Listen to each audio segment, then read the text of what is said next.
الحمد لله رب العالمين والصلاة والسلام على سيد الأنبياء والمرسلين أما بعد فأعوذ بالله من الشيطان الرجيم بسم الله الرحمن الرحيم وجعلوا له من عباده جزءا إن الإنسان لكفور مبين عن أبي سعيد رضي الله عنه أن النبي صلى الله عليه وسلم قال لتتبعن سنن من قبلكم شبرا بشبر ذراعا بذراع حتى لو سلكوا في جحر ضب لسلكتموه قلنا يا رسول الله اليهود والنصارى قال فمن رواه الشيخان رب اشرح لي صدري ويسر لي امری واحلل عقدۃ من لسانی یفقهوا قولی۔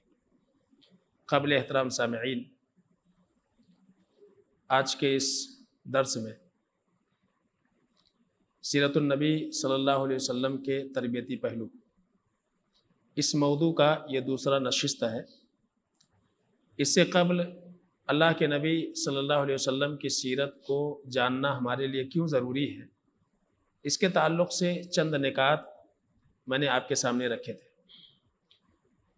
اللہ کے رسول صلی اللہ علیہ وسلم کی سیرت، آپ کی زندگی کو جاننے سے قبل اللہ کے رسول صلی اللہ علیہ وسلم کے ذات سے متعلق لوگوں میں جو بدعقیدگی ہے اس کی وضاحت ضروری ہے، اور اسی تعلق سے میں نے قرآن عزیز کی ایک آیت اور اللہ کے نبی جناب محمد مصطفیٰ صلی اللہ علیہ وسلم کا ایک فرمان، جس کو امام بخاری رحمۃ اللہ علیہ اور امام مسلم رحمہ اللہ نے اپنے صحیح میں نقل کیا ہے، وہ میں نے آپ کے سامنے پڑھی ہے۔ اللہ فرماتے ہیں وَجَعَلُوا لَهُ مِنْ عِبَادِهِ جُزْءًا، کہ لوگوں نے اللہ رب العالمین کے بندوں کو اللہ کا جز قرار دے دیا۔ ان الانسان لکفور مبین، بے شک انسان کھلم کھلا ناشکرا ہے۔ شیطانی چالوں میں سے ایک بہت بڑا جال شیطان کا یہ ہے کہ اس نے اللہ رب العالمین کو تقسیم شدہ مان لیا ہے، اور یہ فکر اور نظریہ اور اس چال میں شیطان کے بہت سارے لوگ شامل ہو گئے۔ خاص طور سے اللہ رب العالمین کی ذات میں شرک کا جو مسئلہ ہے یہیں سے اٹھا۔ تو یہ ایک ایسی حقیقت ہے، بلکہ شیطان کا ایک ایسا مکر ہے یہ، کہ جس میں بہت سارے لوگ مبتلا ہو گئے۔ قرآن عزیز کے اندر اللہ تعالیٰ نے اس کو لے کر کے یہود، نصارہ اور اسی طرح سے مشرکین کے عقائد کو بڑے واضح انداز میں بیان کیا ہے۔ یعنی جو آیت میں نے پڑھی ہے کہ وَجَعَلُوا لَهُ مِنْ عِبَادِهِ جُزْءًا، کہ کافروں نے اللہ رب العالمین کے بندوں کو اللہ کا جز قرار دے دیا، اللہ کا حصہ قرار دے دیا۔ تو یہ وہ عقیدہ ہے جس میں یہود بھی مبتلا تھے، نصارہ بھی مبتلا تھے، اور مشرکین مکہ بھی اس کے اندر مبتلا تھے۔ اور یہ وہ بیماری ہے جو بیماری بڑھتے بڑھتے اس امت مسلمہ میں بھی آ کر کے پہنچ گئی۔ اللہ کے رسول جناب محمد مصطفیٰ صلی اللہ علیہ وسلم نے پیشین گوئی کی تھی۔ حضرت ابو سعید خدری رضی اللہ تعالیٰ عنہ راوی ہیں، جو حدیث میں نے پڑھی ہے، کہتے ہیں کہ اللہ کے رسول صلی اللہ علیہ وسلم نے ارشاد فرمایا لَتَتَّبِعُنَّ سُنَنَ مَنْ قَبْلَكُمْ، کہ تم ضرور بضرور تم سے پہلے جو لوگ تھے ان کے نقش قدم پر چلو گے۔ یعنی تاکید کر کے اللہ کے نبی صلی اللہ علیہ وسلم نے کہا کہ ضرور ایسا ہونے والا ہے، تم چلو گے۔ اس کا یہ مطلب نہیں ہوتا کہ چلنا ضروری ہے، بلکہ اللہ کے نبی صلی اللہ علیہ وسلم نے مماثلت بتائی۔ آپ نے کہا کہ ضرور تم جو ہے چلو گے ان کے نقش قدم پر جو تم سے پہلے لوگ ہیں۔ کیسے؟ آپ نے مثال بیان فرمائی، کہتے ہیں کہ جیسے شبرم بے شبرن، ایک بالشت دوسرے بالشت کے برابر ہوتی ہے، وہ ذراعم بے ذراعن، اور جیسے کہ ایک بازو دوسرے بازو کے برابر ہوتا ہے، بالکل ایسے ہی تم ہر چھوٹی بڑی چیز میں اپنے سے پہلے جو لوگ تھے ان کے نقش قدم پر چلو گے۔ یہ بالشت ہے ایک انسان کا ایک ہاتھ کا، یہ بالشت دوسری بالشت بھی اس کے برابر ہے، اور آپ اپنا ایک ہاتھ دیکھ لیں دوسرا ہاتھ دیکھ لیں، دونوں کی لمبائی برابر ہے۔ تو اللہ کے نبی صلی اللہ علیہ وسلم نے ایک تو مماثلت اور مشابہت بیان کی کہ جیسے ایک بالشت دوسرے بالشت کے برابر رہتی ہے، ایسے تم بالکل ان کے قدم بہ قدم چلو گے، جیسے وہ چلے ویسے تم چلو گے۔ ایک تو مماثلت ہے، اور دوسرے بالشت اور ذراع کا تذکرہ کر کے اللہ کے رسول صلی اللہ علیہ وسلم نے یہ واضح کر دیا کہ ہر چھوٹی بڑی چیز میں تم جو ہے ان کی پیروی کرو گے، ہر چھوٹی بڑی چیز میں۔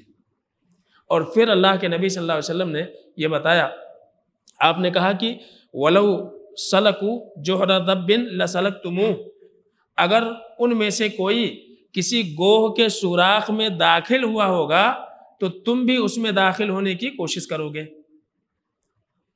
تم بھی اس میں داخل ہونے کی کوشش کرو گے۔ یہ اللہ کے رسول صلی اللہ علیہ وسلم نے کیا چیز بیان فرمائی؟ یعنی آپ دیکھیے کہ گوہ جو ہے ایک چھوٹا سا جانور ہے، اس کا سوراخ کتنا رہتا؟ باریک سا۔ اب اس میں انسان گھسنے کی کوشش کرے تو نہیں گھس سکتا، داخل ہی نہیں ہو سکتا ہے۔ تو اللہ کے رسول صلی اللہ علیہ وسلم نے گویا کہ یہ بات بیان فرمائی کہ ایک ناممکن اور محال چیز کو ممکن بنانے کی کوشش کرو گے، ایک ناممکن اور محال بات کو تم ممکن بنانے کی کوشش کرو گے۔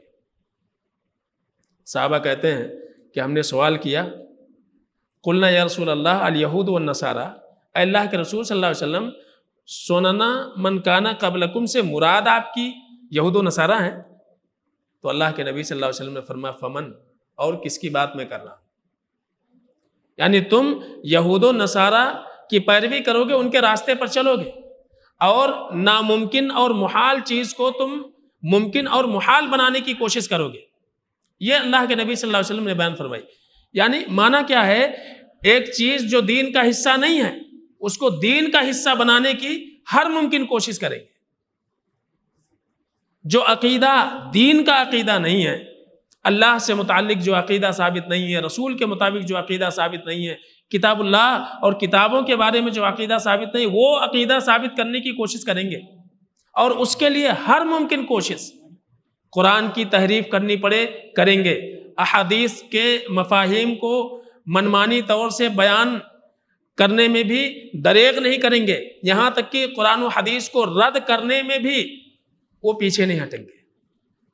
تو ہر ناممکن چیز کو ممکن بنانے کی کوشش کرنا ہے، یعنی جو عقیدہ اسلام کا ہے ہی نہیں، جو چیزیں، جو اعمال، جو احکام اسلام سے جس کا کوئی تعلق ہی نہیں ہے، اس کو اسلام سے جوڑنے کی کوشش کریں گے۔ یہ ہے لو دخل جوہر ضب کا معنی، کہ ایک ناممکن اور محال، جیسے کہ ایک گوہ کے سوراخ میں کوئی انسان داخل نہیں ہو سکتا، یہ ناممکن بات ہے، ایسے ہی ناممکنات کو ممکن بنانے کی کوشش کریں گے۔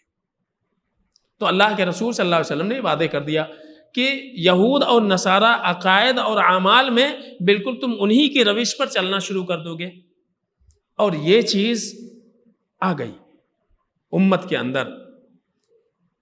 یہود نے وہ جو آیت ہے جس میں اللہ کا جز قرار دینا، یہود نے کیا کہا؟ وقالت الیہود عزیر ابن اللہ، یہود کہنے لگے کہ عزیر علیہ السلام اللہ کے بیٹے ہیں، وجعلوا له من عباده جزءا، اللہ رب العالمین کا حصہ قرار دے دیا۔ وقالت النصارى المسیح ابن اللہ، اور نصارہ کیا کہنے لگے کہ حضرت عیسیٰ علیہ السلام اللہ کے بیٹے ہیں۔ تو یہود نے جو کیا، انہی کے نقش قدم پر عقائد کے باب میں نصارہ چل پڑے۔ مشرکین کا معاملہ، مشرکین مکہ وہ انہی کے نقش قدم پر چلے، اور انہوں نے کیا کیا؟ وَيَجْعَلُونَ لِلَّهِ الْبَنَاتِ سُبْحَانَهُ، اللہ فرماتے ہیں انہوں نے فرشتوں کو اللہ کی بیٹیاں قرار دے لی۔ تو اللہ کا جز، اللہ کا حصہ بنانے کی کوشش ہے، یہود کی بھی، نصارہ کے بھی، مشرکین کے بھی۔ اب یہ جو بیماری ہے یہ امت مسلمہ میں سرایت کر گئی، اور انہوں نے یہ کہا کہ اللہ کے رسول صلی اللہ علیہ وسلم نور من نور اللہ ہیں۔ کیا فرق ہوا؟ یعنی یہود نے ایک نبی کو اللہ کا بیٹا کہا، نصارہ نے بھی وہی عمل کیا، مشرکین نے کہا کہ فرشتے اللہ کی بیٹیاں ہیں، ملائکہ کے تعلق سے ان کا یہ نظریہ، اور امت محمدیہ جس کے بارے میں اللہ کے نبی صلی اللہ علیہ وسلم نے کہا کہ یہ شبرم بشبرین ذراعم بذراعین یہود و نصارہ کے نقش قدم پر چلنے والی بنے گی، انہوں نے کہنا شروع کیا کہ نعوذ باللہ اللہ کے نبی صلی اللہ علیہ وسلم اللہ کے نور میں سے ایک نور ہیں، نور من نور اللہ ہے۔ بلکہ کہنے والوں نے یہاں تک بھی کہا کہ مصطفیٰ صلی اللہ علیہ وسلم کی حقیقت نوری ہے، حقیقتاً کیا ہیں آپ؟ نوری ہیں، بشریت کا لبادہ اوڑھے ہوئے ہیں، بشریت کا لبادہ اوڑھے ہوئے ہیں، اور باقاعدہ اپنے اس بدعقیدگی کو ثابت کرنے کے لیے قرآن کو بھی نہیں چھوڑا۔ مولانا احمد رضا خان اگر ان کی تفسیر اٹھا کر کے دیکھیں گے، چاہے کنز الایمان دیکھیں، ضیاء القرآن دیکھیں، اس میں صاف طور سے سورہ کہف کی آیت قل انما انا بشر مثلکم یوحی الی انما الہکم الہ واحد، وہ اس آیت کا جب ترجمہ کرتے ہیں کہتے ہیں کہ آپ کہہ دیجئے کہ میں بصورت ظاہری بشریت میں تم جیسے ہوں۔ اب بتائیے، یعنی ظاہری صورت، یہ جو الفاظ ہیں یہ کہاں سے لائے؟ یہ تو اللہ رب العالمین کے کلام کا حصہ نہیں ہے۔ تو اپنے بدعقیدگی کو ثابت کرنے کے لیے وہی جو یہود کے عقیدے تھے، وہی جو نصارہ کے عقیدے تھے، وہی جو مشرکین کے عقیدے تھے، وہی عقیدہ اللہ کے نبی جناب محمد مصطفیٰ صلی اللہ علیہ وسلم کے تعلق سے لوگ ثابت کرنے کی کوشش کر رہے ہیں کہ آپ کہہ دیں، بتا دیں کہ میں بصورت ظاہری بشریت میں تمہارے جیسا، لیکن حقیقتاً میں بشر نہیں ہوں، بس یہ کیا ہے؟ ایک ظاہری صورت ہے۔ تو اس طرح کی بدعقیدگی، یہ وہ چیزیں ہیں کہ اللہ کے نبی صلی اللہ علیہ وسلم کے فرمان کی روشنی میں کہ ایک ناممکن چیز اور محال چیز کو ممکن بنانے کی کوشش ہے، یعنی ایک ایسا عقیدہ جس کا اسلام سے کوئی تعلق نہیں ہے، جس کا دین سے کوئی تعلق نہیں ہے، اس عقیدے کو اسلامی عقیدہ بتانے کی اور بنانے کی کوشش ہے۔ اس کے لیے قرآن کے ترجمے میں تحریف اور اسی طرح سے ضعیف اور موضوع روایتوں کا سہارا لے کر کے اور اپنے اس بدعقیدگی کو ثابت کرنے کی کوشش کی جا رہی ہے۔ یہی ہے جو اللہ کے نبی صلی اللہ علیہ وسلم نے کہا کہ حتی لو سلکا فی جوہر ذب لسلکتموہ، اگر وہ کسی گوہ کے سوراخ میں داخل ہوا ہوگا تو تم بھی اس میں داخل ہونے کی کوشش کرو گے۔ تو انہوں نے یہ ساری چیزیں کی اور امت محمدیہ بھی وہی چیز کر رہی۔ اب سوال یہ ہے کہ یہ واضح ہو گیا کہ یہ جو عقیدہ اس امت کے اندر آیا کہ اللہ کے رسول صلی اللہ علیہ وسلم نور من نور اللہ ہے، یہ میں خاص طور سے اللہ کے رسول صلی اللہ علیہ وسلم کے حسب و نسب اور آپ کی زندگی پر جانے سے پہلے میں نے مناسب سمجھا کہ یہ چیزیں واضح کر دوں، کیونکہ سب سے پہلے یہ تو واضح ہو جائے، کیونکہ باقاعدہ ایک بڑا گروہ اللہ کے رسول صلی اللہ علیہ وسلم کو بشر مانتا ہی نہیں ہے، نور ہی مانتا ہے، بلکہ اللہ کا حصہ قرار دیتا ہے۔ تو سب سے پہلے یہ چیزیں واضح ہو جائیں، اس کے بعد پھر آگے کی بات آئے گی۔ تو یہ جو عقیدہ ہے، مولانا یحییٰ گوندھولی رحمۃ اللہ علیہ وہ لکھتے ہیں، ان سے کسی نے پوچھا کہ یہ جو عقیدہ نور من نور اللہ کا ہے، یہ عقیدہ کہاں سے آیا؟ تو انہوں نے صاف طور سے کہا کہ یہود و نصارہ سے، اور پھر یہود و نصارہ سے یہ عقیدہ شیعوں نے اپنے ائمہ اہل بیت کے اوپر لا کر کے چشمہ کر دیا، کیونکہ ان کا بھی اپنے ائمہ کے تعلق سے یہ ماننا ہے کہ وہ نوری مخلوق ہے۔ تو سب سے پہلے شیعوں نے، رافضیوں نے یہ عمل کیا، اور اس کے بعد چونکہ صوفیت کی بنیاد ہی شیعت ہے، صوفیت کی بنیاد شیعت اور رافضیت ہے، یہی وجہ ہے کہ صوفیوں نے کیا کیا، اسی عقیدے کو امت مسلمہ کے اندر عام کرنے کی کوشش کی، اور اس طرح سے جو ہے یہ عقیدہ امت مسلمہ کے اندر آ گیا کہ اللہ کے رسول صلی اللہ علیہ وسلم بشر نہیں ہیں، بلکہ اللہ کے نبی صلی اللہ علیہ وسلم نوری مخلوق ہیں، بلکہ نہ صرف نوری ہے بلکہ نور من نور اللہ ہیں، اللہ رب العالمین کا حصہ ہے، اللہ کا جز ہے۔ اب یہ چیز ہم دیکھتے ہیں کہ اس میں کتنی صداقت ہے۔ سب سے پہلی چیز تو یہ ہے کہ ہم یہ جانتے ہیں کہ جو مخلوق نوری ہوتا ہے وہ بشر تو نہیں ہوتا، وہ تو فرشتہ ہوتا ہے، وہ فرشتہ ہوتا ہے۔ اگر ہم نور مانتے ہیں اللہ کے رسول صلی اللہ علیہ وسلم کو، تو پھر آپ انسان نہیں ہیں، بشر نہیں ہیں، آپ کیا ہیں؟ فرشتے ہیں۔ اور خاص طور سے قرآن عزیز کے اندر اللہ تعالیٰ نے اللہ کے رسول صلی اللہ علیہ وسلم کو باقاعدہ اپنے نوری نہ ہونے کی نفی کرنے کا حکم دے دیا۔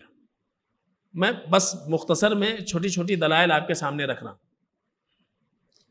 کہ جو لوگ یہ دعویٰ کرتے ہیں کہ اللہ کے نبی صلی اللہ علیہ وسلم نوری مخلوق ہے یا نور من نور اللہ ہے، یہ جو عقیدہ بنا ہوا ہے اللہ کے رسول صلی اللہ علیہ وسلم کے تعلق سے، چاہے وہ محبت میں ہو، عقیدت میں ہو، اس لیے کہ لوگوں کے اندر بگاڑ دو ہی ذریعے سے آئی ہے۔ اہل علم کہتے ہیں کہ امت کے اندر بگاڑ کا بنیادی سبب کیا ہے؟ غلو ہے، چاہے وہ غلو محبت و عقیدت میں ہو یا غلو نفرت میں ہو۔ تو یہود و نصارہ نے دشمنی میں کیا، رافضیوں نے دشمنی میں کیا، اور جو اپنے آپ کو اہل سنہ والجماعہ سے منسوب کرتے ہیں انہوں نے محبت اور عقیدت میں کیا۔ تو یہ سب غلو کا نتیجہ ہے۔ اللہ تعالیٰ نے قرآن عزیز کے اندر اللہ کے نبی صلی اللہ علیہ وسلم سے ایک کہلوایا کہ آپ کہیے قل انی لا اقول عندی خزائن اللہ ولا اعلم الغیب۔ اے نبی، آپ لوگوں میں یہ عقیدہ عام کر دیں، بتا دیں لوگوں کو کہ میرے پاس اللہ کا کوئی خزانہ نہیں ہے، ولا اعلم الغیب، اور نہ ہی میں غیب کا علم رکھتا ہوں۔ یہ عقیدہ آپ لوگوں میں عام کر دیں اپنے تعلق سے۔ اور پھر آگے کہا گیا ولا اقول انی ملک، اور اے نبی صلی اللہ علیہ وسلم آپ لوگوں پر یہ بھی واضح کر دیں کہ آپ اپنے آپ کو ملک نہیں سمجھتے ہیں، اپنے آپ کو آپ فرشتہ نہیں مانتے ہیں، نورانی مخلوق نہیں مانتے ہیں۔ تو قرآن نے دو ٹوک جو اللہ رب العالمین کے جانب سے جو عقیدہ تھا وہ عقیدہ بیان کر دیا گیا کہ رسول اللہ صلی اللہ علیہ وسلم کی حقیقت کیا ہے۔ اللہ کے نبی صلی اللہ علیہ وسلم کے زبانی ان تمام بدعقیدگیوں کی تردید کر دی گئی، نبی سے کے زبانی یہ چیز کہلوا دیا گیا۔ تو قرآن میں آپ یہ چیز پائیں گے۔ اور اسی طرح سے اللہ کے نبی جناب محمد مصطفیٰ صلی اللہ علیہ وسلم خود اما عائشہ رضی اللہ تعالیٰ عنہ بیان کرتی ہیں کہ اللہ کے رسول صلی اللہ علیہ وسلم نے فرمایا خلقت الملائکۃ من نور، کہ فرشتے یہ نور سے پیدا کیے گئے ہیں۔ تو فرشتوں کی تخلیق نور سے ہو گئی۔ وخلق الجان من مارج من نار، اور اسی طرح سے جناتوں کو اللہ تعالیٰ نے بھڑکتے ہوئے آگ سے پیدا کیا۔ اور اس کے بعد اللہ کے نبی صلی اللہ علیہ وسلم نے فرمایا کہ خلق آدم مما اصف لکم، اور حضرت آدم علیہ السلام اس چیز سے پیدا ہوئے جو پہلے تم کو بتا دیا گیا، یعنی مٹی سے۔ تو تین قسم کے مخلوق کا تذکرہ اللہ کے نبی صلی اللہ علیہ وسلم نے کر دیا کہ فرشتے جو ہیں، جو ملائکہ ہیں، وہ نورانی مخلوق ہیں، دوسرے جو جنات ہیں وہ ناری مخلوق ہیں، اسی طرح سے انسان جو ہے یہ خاکی مخلوق ہے، واضح کر دیا اللہ کے رسول صلی اللہ علیہ وسلم نے۔ تو قرآن سے بھی یہ ثابت ہو گیا کہ اللہ کے رسول صلی اللہ علیہ وسلم نور نہیں بلکہ آپ حقیقتاً کیا ہیں؟ بشر ہیں، نور نہیں ہے حقیقتاً۔ جیسا کہ لوگ یہ دعویٰ کرتے ہیں کہ آپ ہیں حقیقتاً نور، لیکن بشریت کے لبادے میں اللہ کے نبی صلی اللہ علیہ وسلم کو بھیجا گیا ہے، یا آپ صلی اللہ علیہ وسلم بشریت کے لبادے میں تھے۔ اور خاص طور سے یہ لوگ اپنے اس عقیدے کو ثابت کرنے کے لیے ایک بات اور کہتے ہیں کہ نورانی جو مخلوق ہے وہ انسانی شکل اختیار کر سکتی ہے، وہ انسانی روپ دھار سکتی ہے نورانی مخلوق، اس میں کوئی شک نہیں ہے۔ قرآن میں اللہ تعالیٰ نے کئی مقام پر اس کا تذکرہ کیا ہے۔ اللہ کے رسول صلی اللہ علیہ وسلم کئی مرتبہ آپ صلی اللہ علیہ وسلم کے پاس حضرت جبریل امین انسانی شکل میں آئے، اس سے انکار نہیں ہے۔ اور خاص طور سے اللہ تعالیٰ نے سورہ مریم میں حضرت مریم علیہ السلام کے پاس جب حضرت جبرائیل امین کو بھیجا، اس کا ذکر اللہ تعالیٰ نے کیا ہے، فارسلنا الیہا روحنا فتمثل لہا بشرا سویا، کہ ہم نے حضرت مریم کے پاس فرشتے کو بھیجا، حضرت جبرائیل امین کو ہم نے بھیجا، فتمثل لہا بشرا سویا، تو انہوں نے مکمل طور سے انسانی روپ دھار لیا، یعنی حضرت جبرائیل علیہ السلام انسانی روپ میں حضرت مریم کے پاس گئے۔ تو ایک نورانی مخلوق انسانی شکل کو اختیار کر سکتی ہے، لیکن یہاں کیا ہے، ایک لفظ ہے تمثل۔ تمثل کا معنی یہ ہوتا ہے عربی میں، جو تفاعل کا صیغہ ہے عام طور سے تفاعل کا، اس میں یہ ہوتا ہے جس میں تصنع اور بناوٹ پائی جاتی ہے، حقیقت اس کے برعکس ہوتی ہے، ٹھیک ہے؟ یعنی حقیقتاً تو فرشتے تھے لیکن انہوں نے انسانی روپ دھارا ہے، اسی لیے میں نے اس کا ترجمہ کیا کہ انسانی فتمثل لہا بشرا سویا، انہوں نے انسانی روپ دھار لیا، ٹھیک ہے؟ انسانی روپ دھار لیا، وہ تھے نہیں انسان لیکن انسان بن کر کے آ گئے۔ اب یہاں یہ ہے کہ ٹھیک ہے، یہ ہم مانتے ہیں کہ ایک نورانی مخلوق انسانی شکل میں آ سکتی ہے، بن سکتی ہے، لیکن کئی سارے اعتراض ہو سکتے ہیں۔ پہلے تو یہ کہ کیا نورانی جو مخلوقات ہیں وہ بشری تقاضے ان کے پاس ہیں؟ وہ بشری تقاضے سے مبرہ ہیں، وہ نہ کھاتے ہیں، نہ پیتے ہیں، نہ سوتے ہیں، نہ رشتہ داری ہے، نہ ان کے بیوی ہے، نہ بال بچہ ہے، نہ حسب و نسب ہے، کچھ بھی نہیں ہے۔ اور دوسرے، اس زمین کے اوپر نہ تو ان کی قبر ہے اور نہ ہی اللہ رب العالمین نے انہیں نبوت سے سرفراز کیا ہے۔ لیکن اس کے برعکس اللہ کے نبی جناب محمد مصطفیٰ صلی اللہ علیہ وسلم کی زندگی کو دیکھیں گے تو پتہ یہ چلے گا کہ اب حضرت جبرائیل علیہ السلام نے انسانی شکل دا، انسانی روپ اختیار کر لیا، لیکن کیا انسانوں کی طرح سے انہوں نے کھایا پیا؟ کیا ان کے حسب و نسب کو کوئی بیان کر سکتا ہے کہ حضرت جبرائیل امین کون سے خاندان سے تھے، آپ کے بال بچوں کا نام کیا تھا، یا سلسلے نسب ان سے چلا کہ نہیں چلا، پھر ان کا انتقال ہوا تو ان کی قبر کہاں ہے؟ ٹھیک ہے؟ تو اللہ تعالیٰ نے خاص طور سے ملائکہ کے تعلق سے ایک لفظ استعمال کیا رسول کا، لیکن پورے قرآن میں آپ دیکھیں گے کہیں بھی نبی یا نبوت کے الفاظ ان کی طرف منسوب نہیں ہے، اس بات کو یاد رکھیے۔ پورے قرآن کے اندر کہیں بھی نبوت کی نسبت ان کی طرف نہیں ہے۔ تو رسول بمعنی پیغامبر، کہ فرشتوں کو پیغامبر بنا کر کے اللہ بھیجتا تھا، اس معنی میں رسول تھے۔ تو اللہ کے رسول صلی اللہ علیہ وسلم رسول تھے، اللہ کے رسول صلی اللہ علیہ وسلم کو کے وصف میں رسول بھی آیا ہے اور نبی بھی آیا ہے، لیکن آپ صلی اللہ علیہ وسلم کو اگر نورانی مخلوق مانتے ہیں تو نبوت کی نسبت کیسے ہو گئی؟ تو ایسی کئی ساری چیزیں۔ اور دوسرے، حضرت ابراہیم علیہ السلام کے پاس دیکھیے فرشتے آئے تھے، حضرت اسحاق علیہ السلام اور حضرت یعقوب علیہ السلام کی خوشخبری دینے اماں سارہ کے پاس، وہ انسانی شکل میں آئے۔ حضرت ابراہیم علیہ السلام نے بچڑا ذبح کیا، بھون کر کے ان کے سامنے لا کر کے رکھ دیا، کیا انہوں نے کھایا؟ کچھ بھی نہیں کھایا۔ تو صرف انسانی، اس سے انکار نہیں ہے کہ ایک فرشتہ، ایک نوری مخلوق انسانی شکل اختیار کر سکتا ہے، لیکن انسانی اوصاف اس کے اندر آ سکتے ہیں، ایسا نہیں ہو سکتا ہے۔ لیکن محمد رسول اللہ صلی اللہ علیہ وسلم کے اندر تو انسانی اوصاف تھے۔ آپ کی یوم ولادت بھی منائی جاتی ہے، اور اس کے بعد آپ کی پیدائش بھی جو ہے حضرت جبرائیل امین سے پہلے کی مانی جاتی ہے۔ تو یعنی ایک عجیب سا، یعنی اگر یہ دیکھا جائے تو یہ جو باطل عقائد کے حاملین ہیں، ان کے جو عملی اقدامات ہیں، یا ان کا جو عمل ہے، خود ان کے عقیدے کی تردید کرتا ہے۔ جس عقیدے کو انہوں نے اپنا رکھا ہے اور جس عقیدے کی ترویج و اشاعت وہ کر رہے ہیں، ان کے اپنے عمل ان کے اپنے عقیدے کی تردید کر رہے ہیں۔ تو یہ چیزیں واضح ہو گئی۔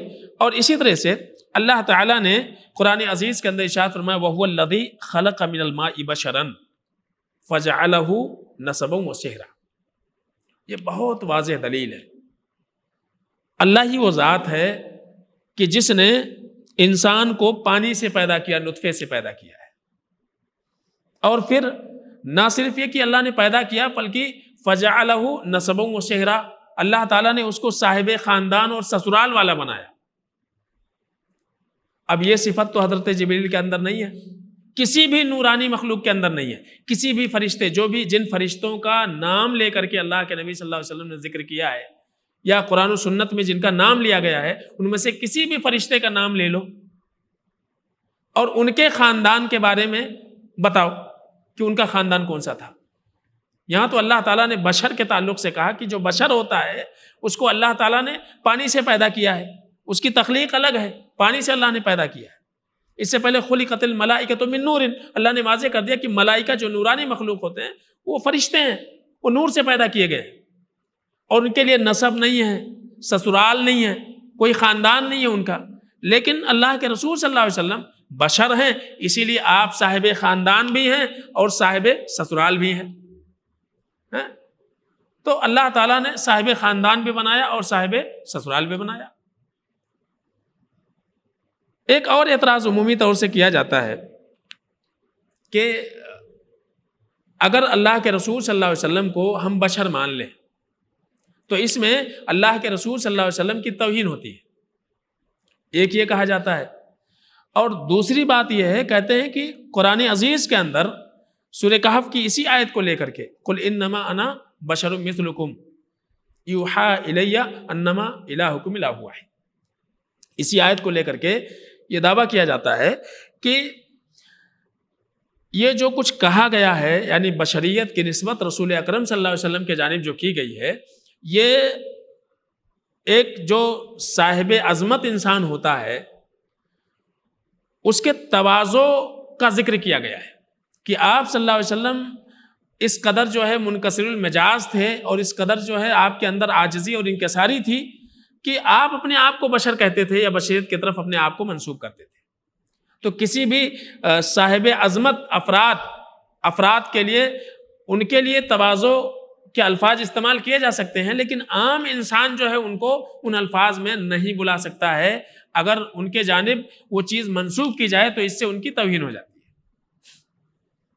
اور اسی طرح سے قرآن عزیز کی ایک آیت سے اور مزید جو ہے ایک بے تکی باتیں کرتے ہیں، وہ یہ ہے، کہتے ہیں کہ دیکھو قرآن میں اللہ تعالیٰ نے فرمایا وَمَا مِن دَابَّةٍ فِي الْأَرْضِ وَلَا طَائِرٍ يَطِيرُ بِجَنَاحَيْهِ إِلَّا أُمَمٌ أَمْثَالُكُمْ، کہ اس روئے زمین کے اوپر جتنے بھی جاندار چوپائے اور اسی طرح سے جتنے بھی اپنے پروں پر اڑنے والے پرندے ہیں،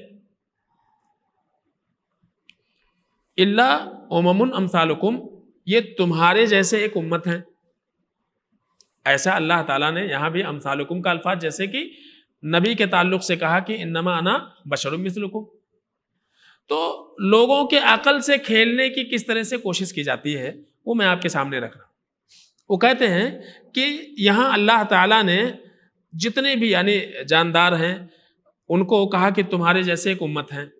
اب وہ یہ کہتے ہیں کہ اگر کسی کو یہ کہو کہ کسی انسان سے یہ کہا جائے کہ تم جو ہے گدھے اور الو کی طرح سے ہو، کیونکہ قرآن میں اللہ تعالیٰ نے کہا کہ تمہارے جیسے وہ امت ہیں، تو اگر تم کسی کو کہو کہ تم جو ہے گدھے اور الو کے مانند ہو تو ظاہر سی بات ہے یہ اس انسان کی توقیر نہیں ہوگی بلکہ کیا ہوگی؟ توہین ہوگی۔ تو ایسے ہی اللہ کے رسول صلی اللہ علیہ وسلم کے تعلق سے اللہ رب العالمین نے یہ کہا ہے کہ انما انا بشر مثلکم، کہ میں تمہارے جیسا بشر ہوں، تو یہ نبی کے لیے توقیر کا سبب ہے، لیکن ہم اگر اس کو استعمال کریں گے تو نبی کی توہین ہو جائے گی۔ اس طرح کی باتیں کہی جاتی ہیں، سمجھ نا؟ یہ وہ بیوقوفی ہے کہ جو انسان تشبیہ اور اسی طرح سے اس کے معانی اور مفہوم سے ناآشنا ہو۔ عام طور سے جب کسی چیز کو کسی چیز سے تشبیہ دی جاتی ہے تو اس میں قرائن ہوتے ہیں، یعنی جس کو کہا جاتا ہے کہ غرض تشبیہ، کہ آپ نے کسی چیز کو کسی چیز سے کیوں تشبیہ دی ہے؟ کسی کی کوئی خوبی یا خامی کو عیاں کرنے کے لیے، اس کو واضح کرنے کے لیے، یہ بتانے کے لیے کہ فلاں کے اندر جو خوبی اور خامی ہے وہ تمہارے نزدیک کوئی چیز جو معروف بہت ہے اس کو بطور مثال کے پیش کر دیا جاتا ہے، تو اس سے جو ہے سمجھ میں آ جاتا ہے کہ جو ہے فلاں انسان کے اندر یہ خوبی اور خامی ہے، تو اس کی خوبی یا خامی کو عیاں کرنے کے لیے تشبیہاتی طور سے کوئی مثال دی جاتی ہے۔ اور ایسا جو ہے قرآن عزیز کے اندر کئی سارے مقامات کے اوپر آپ کو ملے گا، جیسے کہ عام طور سے عام الفاظ میں کہتے ہیں کسی کی بہادری کو واضح کرنے کے لیے فلاں شیر ہے، تو اس کا یہ مطلب تھوڑی ہے کہ اس کے پاس دم ہے، سمجھ رہے نا، وہ جو ہے پھاڑ کھاتا ہے۔ اس سے یہ مراد ہے کہ بھائی شیر کے اندر ایک صفت ہے بہادری کی، وہی صفت اس انسان کے اندر ہے، تو یہ کہہ دیا گیا کہ فلاں انسان شیر ہے۔ تو ایک خاص خوبی کو واضح کرنے کے لیے بتایا جاتا ہے، باقی ساری چیزوں میں مماثلت ہوتی ہے ایسا تو نہیں ہے۔ تو اللہ کے رسول صلی اللہ علیہ وسلم کو عام طور سے بشر کہا گیا ہے، بشریت میں اللہ کے نبی صلی اللہ علیہ وسلم ہمارے جیسے ہیں، لیکن دیگر اوصاف میں اللہ کے نبی صلی اللہ علیہ وسلم اپنے شرف میں، اپنی عظمت میں اور احکامات کے بجا لانے میں، اللہ کے تقوی رکھنے میں، اللہ رب العالمین کی معرفت رکھنے میں، یہ ہم سے کہیں زیادہ اعلیٰ ہیں، کہیں زیادہ اعلیٰ ہیں۔ تو جن چیزوں میں مماثلت قرائن سے ثابت ہو جائے انہی چیزوں میں مماثلت مانی جاتی ہے، اور کسی چیز میں مماثلت کی نفی کی گئی ہو جب اس کے لیے دلیل مل جائے تو انہی چیزوں میں ان کے مماثلت کی نفی کی جائے گی۔ اب اللہ کے رسول صلی اللہ علیہ وسلم سے، اللہ کے رسول صلی اللہ علیہ وسلم کے تعلق سے بشریت کو ثابت کیا گیا۔ اچھا، نفی کس چیز کی گئی؟ نفی اس چیز کی گئی کہ اللہ کے رسول صلی اللہ علیہ وسلم کیا ہیں؟ نبی ہیں، نبوت میں، رسالت میں، احکامات الہی میں۔ بلکہ ایک موقع پر اللہ کے نبی صلی اللہ علیہ وسلم چند صحابہ نے کہا کہ آپ کا معاملہ تو یہ ہے کہ آپ کے اگلے پچھلے سارے گناہ معاف ہیں، پھر بھی آپ اتنی عبادت کرتے ہیں، تو آپ کے بالمقابل ہم کو اور زیادہ عبادت کرنی چاہیے۔ تو اللہ کے رسول صلی اللہ علیہ وسلم نے فرمایا ان اتقاکم، کہ میں تم سے زیادہ تقوی رکھتا ہوں اللہ تعالیٰ کا، وَعَلَمَكُمْ بِاللَّهِ أَنَا، اور تم سے کہیں زیادہ اللہ کی معرفت ہم کو ہے، تو میں تم کو جتنا کہوں اتنا ہی کرو۔ تو اللہ کے رسول صلی اللہ علیہ وسلم بشریت میں ہمارے مشابہ ہیں، لیکن معاملات کے اندر بہت ساری چیزیں ایسی ہیں جو اللہ کے نبی صلی اللہ علیہ وسلم کے ساتھ خاص تھیں، اس میں ہم اللہ کے رسول جیسا اپنے آپ کو نہیں مانتے۔ جیسے کہ آپ دیکھیے ایک موقع پر اللہ کے نبی صلی اللہ علیہ وسلم صوم وصال رکھتے تھے، یعنی مسلسل بغیر کھائے پیے کئی دن مسلسل اللہ کے رسول صلی اللہ علیہ وسلم روزہ رکھے رہتے تھے۔ لیکن صحابہ نے جب یہ کرنا شروع کیا تو اللہ کے نبی صلی اللہ علیہ وسلم کو جب پتہ چلا تو آپ نے کہا کہ لا تواصلوا، تم لوگ صوم وصال مت رکھو۔ انہوں نے کہا کہ انک تواصل، اے اللہ کے نبی صلی اللہ علیہ وسلم آپ تو ایسا عمل کر رہے ہیں، آپ کر رہے ہیں اور ہم کو بول رہے ہیں کہ آپ جو ہے ایسا مت کرو، تم ایسا مت کرو۔ تو اللہ کے رسول صلی اللہ علیہ وسلم نے کہا، جیسا کہ صحیح بخاری صحیح مسلم میں یہ الفاظ موجود ہیں کہ اللہ کے نبی نے فرمایا انکم لستم فی ذالک مثلی، انکم لستم فی ذالک مثلی، تم اس معاملے میں ہمارے جیسے نہیں ہو۔ سمجھ نا؟ تو بشریت میں اللہ کے نبی صلی اللہ علیہ وسلم ہمارے جیسے ہیں، لیکن بعض احکام کے تعمیل میں اللہ کے نبی صلی اللہ علیہ وسلم ہمارے جیسے نہیں ہیں۔ تو آپ نے صاف طور سے جو ہے یہ کہا انکم لستم فی ذالک مثلی، تم اس معاملے میں یعنی صوم وصال میں تم ہمارے جیسے نہیں ہو۔ کیوں ہمارے جیسے نہیں ہو؟ انی ابیت یطعمنی ربی ویسقینی، اس لیے کہ میں رات گزارتا ہوں، میرا رب مجھے کھلاتا ہے اور پلاتا ہے۔ اب کیسے کھلاتا پلاتا ہے؟ شارحین نے لکھا کہ ممکن ہے کہ اللہ رب العالمین جنت کے پھل جو ہے انہیں کھلاتا ہو، دنیا کے پھل سے روزہ ٹوٹتا، جنت کے پھل سے نہیں۔ بعض شارحین نے یہ لکھا، بعض نے یہ کہا کہ اللہ تعالیٰ کے فضل و کرم سے اللہ تعالیٰ جو ہے قوت اور طاقت اتنی دے دیتا ہے اللہ کے رسول صلی اللہ علیہ وسلم کو کہ آپ کو بھوک کی حاجت نہیں ہوتی، پانی پینے کی ضرورت نہیں محسوس ہوتی ہے۔ تو مثلیت بشریت میں نفی کی گئی، بشریت میں ثابت کیا گیا کہ بشریت میں اللہ کے نبی صلی اللہ علیہ وسلم ہمارے جیسے ہیں، لیکن بعض احکام جو ہیں وہ اللہ کے نبی صلی اللہ علیہ وسلم کے ہمارے جیسے بالکل نہیں ہیں۔ انہی ساری روایتوں کو لے کر کے عام طور سے بدعقیدہ قسم کے لوگ یہ کہتے ہیں کہ دیکھو اللہ کے نبی صلی اللہ علیہ وسلم نے کہا کہ انکم لستم فی ذالک مثلی، تم ہمارے جیسے نہیں ہو۔ بھائی ٹھیک ہے، لیکن کس چیز میں ہمارے جیسے نہیں ہو؟ آپ صلی اللہ علیہ وسلم نے کہا فی ذالک، اس چیز میں، یعنی صوم وصال میں تم ہمارے جیسے نہیں ہو۔ اسی طرح سے قرآن عزیز کے اندر اللہ تعالیٰ نے ارشاد فرمایا الم تری کیف فعل ربک بعاد ارم ذات العماد التی لم یخلق مثلها فی البلاد۔ کیا آپ نے نہیں دیکھا کہ آپ کے رب نے قوم عاد کے ساتھ کیا معاملہ کیا؟ ارم ذات العماد، قبیلے ارم کے لوگ ستونوں والے تھے۔ پھر اللہ فرماتے ہیں لم یخلق مثلها فی البلاد، شہروں میں ان جیسے لوگ پیدا ہی نہیں کیے گئے، کبھی پیدا نہیں کیے گئے۔ اب کوئی جو ہے اس آیت کو سامنے رکھ کر کے کہ کوئی انسان یہ کہہ سکتا ہے کہ قوم عاد انسان ہی نہیں تھے؟ بھائی قل انما انا بشر مثلکم، یہ آیتیں اور یہ لے کر کے کوئی کہہ دے کہ قوم عاد انسان ہی نہیں تھے کیونکہ اللہ نے فرمایا ان جیسا میں نے پیدا کیا ہی نہیں، تو پوری جنسیت کی نفی تھوڑی وہاں پہ ہے،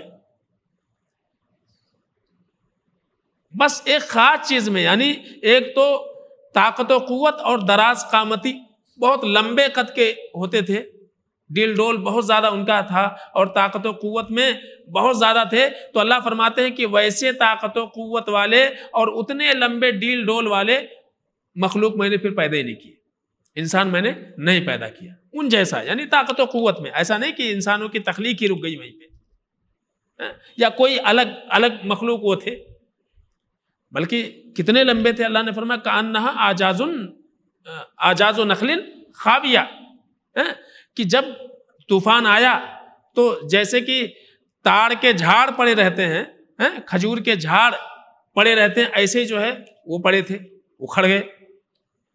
تو اتنے لمبے لمبے اللہ تعالیٰ نے ان کو بنایا تھا۔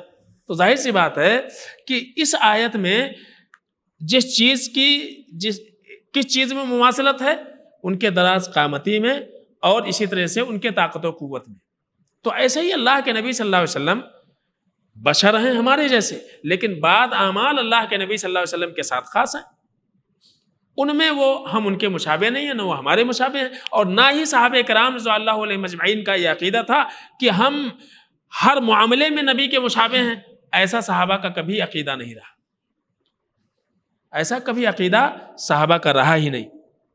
تو پتہ یہ چلا کہ جیسے مماثلت کا اس بات انہی باتوں پر ہوگا جن کا ثبوت مل جائے، اسی طرح سے نفی انہی باتوں میں ہوگی جن کی دلیل مل جائے، نہ کہ ہر چیز میں۔ تو بشریت کی نفی ہونے کے لیے کیا چاہیے؟ دلیل چاہیے کہ اللہ کے رسول صلی اللہ علیہ وسلم ہمارے جیسے بشر نہیں تھے، اس کی دلیل چاہیے، اور اس کی کوئی دلیل نہیں ہے۔ اسی طرح سے اب دیکھیے صحابہ کا عقیدہ کیا تھا۔ اما عائشہ رضی اللہ تعالیٰ عنہ اللہ کے نبی صلی اللہ علیہ وسلم کی گھر کی زندگی کو جب بیان کرتی ہے تو کہتی ہے کہ اللہ کے نبی صلی اللہ علیہ وسلم اپنے کپڑے خود سی لیتے تھے، دودھ دہ لیا کرتے تھے، اور پھر وہ کہتی ہیں کہ کانا بشرم من البشری، کہ اللہ کے نبی صلی اللہ علیہ وسلم انسانوں جیسے ایک انسان تھے۔ یا اما عائشہ رضی اللہ تعالیٰ عنہ عقیدہ بیان کر رہی ہیں۔ تو بتائیے کہ ان بدعقیدہ لوگوں کی باتیں مانی جائیں یا صحابہ کرام رضوان اللہ علیہم، اسی لیے بار بار کہا جاتا ہے فہم سلف اور منہج سلف، کہ قرآن و سنت، اور میں نے شروع میں ذکر کیا تھا کہ صحیح عقیدے کی معرفت اس وقت تک نہیں ہو سکتی ہے جب تک کہ محمد رسول اللہ صلی اللہ علیہ وسلم کی صحیح سیرت انسان کے سامنے واضح نہ ہو جائے، اور بلکہ یہ کہا جائے کہ پورے اسلام پر صحیح طور سے عمل کرنا ممکن ہی نہیں ہے جب تک کہ محمد رسول اللہ صلی اللہ علیہ وسلم کی سیرت سے انسان واقفیت حاصل نہ کر لے۔ اور اسی لیے اہل علم نے دیکھیے جب دین کے اصول لکھے تو اصول ثلاثہ میں کیا ہے؟ اللہ کی معرفت، اللہ کے دین کی معرفت، اور رسول اللہ صلی اللہ علیہ وسلم کی معرفت خاص طور سے ذکر کیا گیا۔ یہ دین کے 3 بنیادی اصول ہیں۔ تو منہج سلف یا فہم سلف کی ضرورت اسی لیے ہے کہ ہم کو قرآن و سنت کو سمجھنے کے لیے ہم فہم سلف کے محتاج ہیں۔ کتاب و سنت کو اس وقت تک ہم سمجھ نہیں سکتے جب تک کہ صحابہ کرام رضی اللہ علیہ مجمعین کے فہم کو نہ ہم دیکھیں کہ ان کا نبی کے تعلق سے، اللہ کے تعلق سے، ملائکہ کے تعلق سے ان کے عقائد کیا تھے، جب تک یہ نہ معلوم ہو۔ اما عائشہ رضی اللہ تعالیٰ عنہ نبی کے تعلق سے، یعنی بیوی اپنے شوہر کے تعلق سے عقیدہ بیان کر رہی ہے، کانا بشر من البشر۔ اب کیا وہ توہین کر رہی ہیں اللہ کے نبی صلی اللہ علیہ وسلم کی یہ کہہ کر کے؟ اور دوسری بات یہ ہے کہ بشر کہنا اگر واقعی نبی رحمت صلی اللہ علیہ وسلم کے لیے توہین ہوتا تو اللہ تعالیٰ نے ہر وہ الفاظ اور ہر وہ چیز جو جس سے نبی کی توہین ہوتی تھی، دو ٹوک الفاظ میں قرآن میں اللہ تعالیٰ نے پہلے واضح کر دیا۔ اب سورہ بقرہ پڑھیے، اللہ فرماتے ہیں لا تقولوا راعنا وقولوا انظرنا۔ لا تقولوا راعنا، صحابہ آپ کو متوجہ کرنے کے لیے کہتے تھے راعنا، ہماری طرف توجہ دیجئے، لیکن اس الفاظ کو توڑ مروڑ کر کے جو دشمن تھے، یہود ہوں، نصارہ ہوں، یا اسی طرح سے منافقین، وہ اس کو ذرا راعینا بولتے تھے، جس کے معنی ہوتے ہیں چرواہے کے۔ تو آپ صلی اللہ علیہ وسلم کے توہین کے الفاظ وہاں نکلتے تھے۔ صحابہ کا تو وہ مقصد نہیں تھا، صحابہ راعینا کہتے تھے ہماری جانب توجہ دیجئے، ہماری طرف التفات کیجئے، لیکن اس الفاظ کو دیگر لوگ غلط طریقے سے استعمال کر سکتے تھے، اس لیے اللہ تعالیٰ نے صحابہ کو منع کر دیا، لا تقولوا یا ایھا الذین آمنوا لا تقولوا راعینا، اے ایمان والو راعینا کہہ کے نبی کو مخاطب مت کرو، انظرنا کہو۔ اب اس کو بگاڑ کے بتاؤ، سمجھ نا؟ تو وہ چیزیں، وہ یا ایھا الذین آمنوا لا ترفعوا اصواتکم فوق صوت النبی ولا تجہر لہ کجہر بعضکم ببعض، اور اسی طرح سے نبی کو ویسا مت پکارو جیسا کہ آپس میں ایک دوسرے کو تم پکارتے ہو۔ تو جو چیزیں، جو عمل نبی رحمت صلی اللہ علیہ وسلم کی جس میں توہین ہو سکتی تھی، بے ادبی ہو سکتی تھی، اللہ تعالیٰ نے قرآن میں دو ٹوک الفاظ میں اس کو پہلے ہی واضح کر دیا۔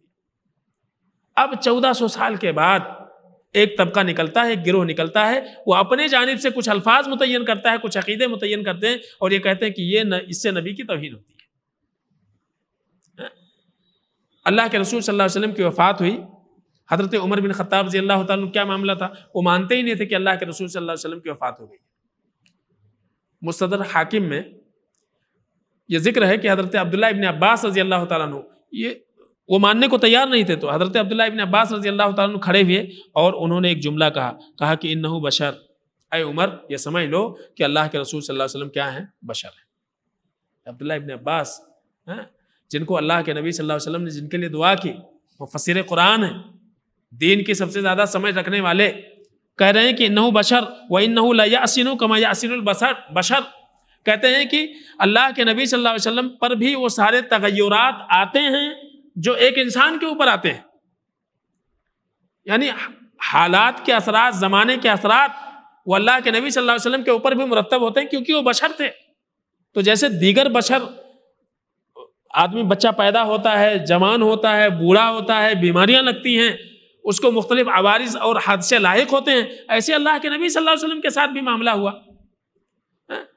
تو حضرت عمر بن خطاب رضی اللہ تعالیٰ عنہ کو سمجھانے کے لیے کہہ رہے ہیں کہ نو بشر لا یحسن وانہ لا یحسن کما یحسن البشر۔ یہ عقیدہ تھا صحابہ کا کہ وہ اللہ کے رسول صلی اللہ علیہ وسلم کو سیم اپنے جیسا بشر نہیں مانتے تھے، لیکن خلقت کے اعتبار سے، حقیقت کے اعتبار سے اللہ کے رسول صلی اللہ علیہ وسلم کو بشر مانتے تھے۔ ہاں بعض معاملات میں، اعمال میں، اس کے انجام دہی میں اللہ کے نبی صلی اللہ علیہ وسلم سے جیسا تو کوئی عمل نہیں کر سکتا ہے۔ اسی لیے اللہ کے رسول صلی اللہ علیہ وسلم نے بار بار صحابہ کو کہا کہ جب میں تمہیں کسی بات کا حکم دوں تو تم اپنی استطاعت کے مطابق اس کو کر لیا کرو، اپنی استطاعت کے مطابق اس کو کر لیا کرو۔ اور قرآن میں بار بار یہی چیز کہی جا رہی ہے، لا یکلف اللہ نفسا الا وسعہا فاتقوا اللہ ما استطعتم۔ تو یعنی ہماری استطاعت جو ہے وہ مطلوب ہے اللہ تعالیٰ۔ نبی جیسا عمل کہاں کر سکتے ہیں؟ نبی جیسے ہم کیسے ہو سکتے ہیں؟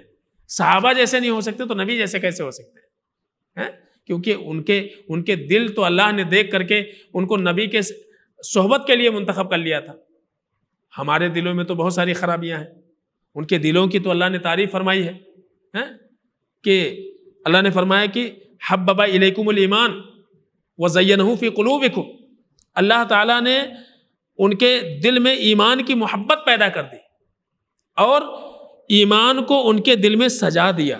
اللہ اکبر، کوئی چیز جو ہے مہمان کے سامنے رکھتے ہیں اس کو سجا کر کے اچھا خوبصورت لگے، تو ایمان تو ان کے دل میں اللہ تعالیٰ نے سجا دیا تھا۔ وَزَيَّنَهُ فِي قُلُوبِكُمْ، تمہارے دلوں میں اللہ تعالیٰ نے ایمان کو سجا دیا، سجا کے رکھ دیا گیا، ختم۔ تو ہم تو یعنی صحابہ کے برابر نہیں ہو سکتے، تو نبی ہمارے جیسے بشر ہیں ہم مانتے ہیں، کیونکہ حقیقتاً تخلیق کے اعتبار سے اللہ کے رسول صلی اللہ علیہ وسلم بشر تھے، اس میں کون سی توہین ہے؟ اور اسی طرح سے ایک عقیدہ اور بیان کر کے میں اپنی بات ختم کروں۔ لوگ یہ کہتے ہیں کہ اللہ کے رسول صلی اللہ علیہ وسلم کا سایہ نہیں تھا، پہلے تو اس پہ اڑے ہوئے ہیں کہ آپ نور ہیں، بشر نہیں ہیں، اور پھر یہ کہتے ہیں کہ سایہ نہیں تھا۔ کہتے ہیں بھئی اگر سایہ مان لو تو کیا ہوگا؟ تو کہتے ہیں کہ سایہ مان لو تو توہین ہوتی ہے۔ ہاں، سایہ مان لو تو توہین ہوتی ہے۔ سایہ مطلب عکس، آپ بیٹھے بھی ہیں، آپ کا ایک عکس ہے۔ کہتے ہیں کیوں توہین ہوتی؟ تو کہتے ہیں کہ کسی کا پیر پڑ گیا تو نبی کے عکس پر، اب اس سے زیادہ بے عقلی کی بات کون سی ہو سکتی ہے؟ کوئی سائے کو اپنے پیر کے نیچے لے سکتا کیا؟ بھائی آپ پیر رکھو گے وہ آپ کے اوپر آ جائے گا، سمجھ نا؟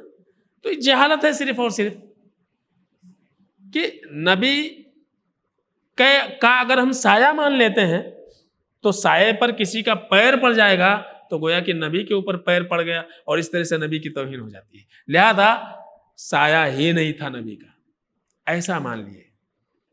ظاہر سی بات ہے، یہ میں نے شروع میں کہا کہ اللہ کے رسول صلی اللہ علیہ وسلم نے کیا فرمایا کہ یہ ناممکنات کو اور محال چیز کو ممکن اور جو ہے اس کو ممکن بنانے کی کوشش کرتے ہیں۔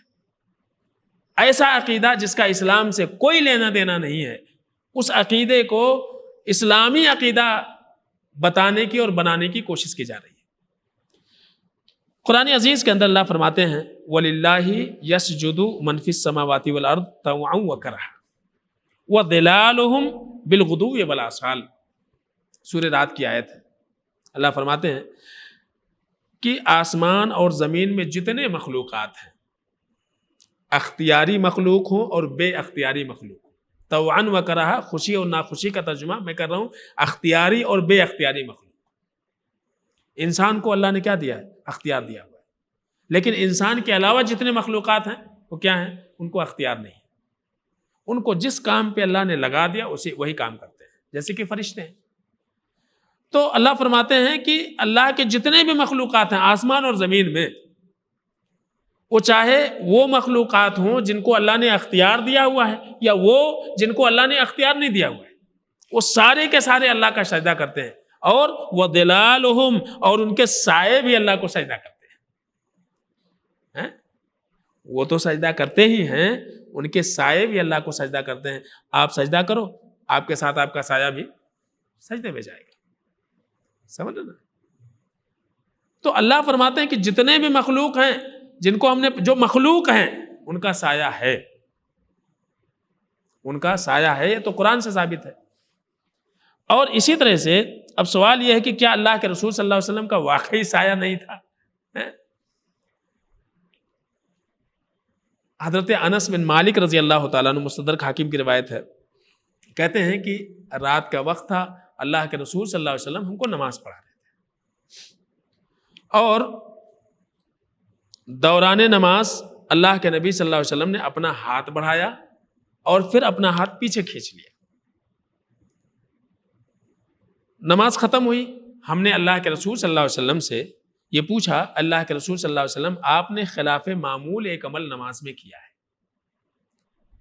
تو آپ نے کہا کہ ہاں، ہوا یہ تھا کہ اللہ تعالیٰ نے ہم کو جنت کا نظارہ دکھایا، یا جنت دکھائی ہم کو اللہ تعالیٰ نے، اور جنت میں جو ہے پھلوں سے لدے ہوئے درخت ہم نے دیکھے، میں نے ہاتھ بڑھایا کہ ایک گچھا توڑ لوں وہاں سے، اللہ نے ہم کو روک دیا اور ہم کو کہا کہ پیچھے ہٹ جاؤ، میں پیچھے ہٹ گیا، تو میرے سامنے جو ہے پھر دوزخ کے منظر آ گئے، دوزخ کے منظر آ گئے۔ کہتے ہیں کہ میں نے اس میں کیا دیکھا، حتی رأیت ظلی و ظلکم فیہا، حتی رأیت ظلی و ظلکم فیہا، کہ میں نے اپنا اور تم سب کا سایہ جو ہے اس میں دیکھا، کس میں؟ اسی جہنم کے آگ میں۔ تو نبی خود یہ بیان کر رہے ہیں کہ میں نے اپنا سایہ دیکھا اور تمہارا بھی سایہ دیکھا۔ تو یہ کہنا کہ نبی کا سایہ ہی نہیں تھا، نبی ایک نورانی مخلوق تھے، اللہ کے رسول صلی اللہ علیہ وسلم، اچھا نورانی مخلوق کا سایہ ہوتا کہ نہیں ہوتا؟ سمجھنا، حضرت جبریل امین ان کا سایہ یا فرشتے دیگر ان کا سایہ ہوتا کہ نہیں ہوتا؟ ہوتا ہے، وہ بھی ہوتا ہے۔ تو ہر اعتبار سے، یعنی عقلی نقلی ہر اعتبار سے یہ جو عقائد ہیں یہ کیا ہیں؟ ایک ناممکن کو ممکن بنانے کی کوشش ہے۔ کیا ہے؟ غزوہ احد میں آپ دیکھیے، عبداللہ بن جابر رضی اللہ تعالیٰ عنہ شہید ہوئے، ان کا مصلح کیا گیا تھا۔ ان کی جو پھوپھی تھیں حضرت جابر رضی اللہ تعالیٰ عنہ کی پھوپھی، یعنی عبداللہ جو شہید ہوئے ان کی بہن، وہ اللہ کے رسول صلی اللہ علیہ وسلم کو وہ جو ہے ان کو دیکھنا چاہتی تھی اور رو رہی تھی بہت زیادہ۔ اللہ کے رسول صلی اللہ علیہ وسلم کو جب پتہ چلا تو آپ گئے ان کے پاس اور ان کو تسلی دی، اور آپ نے ایک جملہ کہا ان سے، صحیح بخاری کے اندر یہ روایت موجود ہے۔ انہوں نے کہا کہ ما زالت الملائکۃ تظلہ باجنتہا حتی رفعتموہ، کہا کہ کیوں رو رہی ہو؟ تم جانتے ہو عبداللہ کا کیا حال ہے؟ فرشتے اپنے پروں کا سایہ کیے ہوئے ہیں، فرشتے ان کے اوپر اپنے پروں کا سایہ کیے ہوئے ہیں۔ فرشتے کیا ہیں؟ نورانی مخلوق۔ تو فرشتے کہتے حتی رفعتموہ، اور یہ سلسلہ جاری رہے گا، یعنی وہ سایہ کیے رہیں گے یہاں تک کہ تم ان کو یہاں سے اٹھا لو۔ تو یہ کہنا کہ اللہ کے رسول صلی اللہ علیہ وسلم نورانی مخلوق ہیں، نور سے پیدا ہوئے، اور نور کا سایہ نہیں ہوتا ہے، نور کا سایہ بھی ہے، اور اللہ کے رسول صلی اللہ علیہ وسلم بشر ہیں، ان کا بھی سایہ ہے۔ تو یہ وہ چیزیں ہیں، یہ وہ عقائد ہیں اللہ کے نبی صلی اللہ علیہ وسلم کے تعلق سے۔ تو یہ ثابت ہو گیا کہ اللہ کے رسول صلی اللہ علیہ وسلم کیا تھے؟ بشر تھے۔ اب بحیثیت بشر انشاءاللہ پھر اگلے جو نشست رہے گی انشاءاللہ، اس میں آپ صلی اللہ علیہ وسلم کے حسب و نسب کے تعلق سے اور مزید کچھ بدعقیدیاں جو لوگوں کی ہیں وہ انشاءاللہ آپ کے سامنے رکھنے کی کوشش کی جائے گی۔ اللہ سے دعا ہے کہ العالمین ہم سب کو سمجھنے عمل کرنے کی توفیق عطا فرمائے، آمین یا رب العالمین۔